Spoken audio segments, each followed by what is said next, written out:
তুই একটা মেয়েকে প্রপোজ করছিস, ওই মেয়ে তোকে রিজেক্ট করবে, আবার প্রপোজ করবি, আবার রিজেক্ট করবে, আবার প্রপোজ করবি, আবার রিজেক্ট করবে। এরকম করতে করতে তুই প্রপোজ করতেই থাকবি, আর ওরা তোকে রিজেক্ট করতেই থাকবে। এরকম প্রপোজ করতে করতে রিজেক্ট খাইতে খাইতে এমন একটা দিন আসবে যেদিন দেখবি একটা মেয়ে আচমকা তোকে প্রপোজ করে বসছে। তখন তুই কি করবি? দিনে মুখে জড়াই ধরবো। নো, তখন তুই ওকে রিজেক্ট করবি।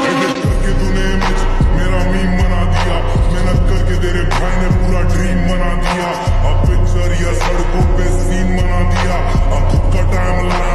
তুই একটা মেয়েকে প্রপোজ করছিস, ওই মেয়ে তোকে রিজেক্ট করবে, আবার প্রপোজ করবি, আবার রিজেক্ট করবে, আবার প্রপোজ করবি, আবার রিজেক্ট করবে। এরকম করতে করতে তুই প্রপোজ করতেই থাকবি, আর ওরা তোকে রিজেক্ট করতেই থাকবে। এরকম প্রপোজ করতে করতে রিজেক্ট খাইতে খাইতে এমন একটা দিন আসবে যেদিন দেখবি একটা মেয়ে আচমকা তোকে প্রপোজ করে বসছে। তখন তুই কি করবি? দিনে মুখে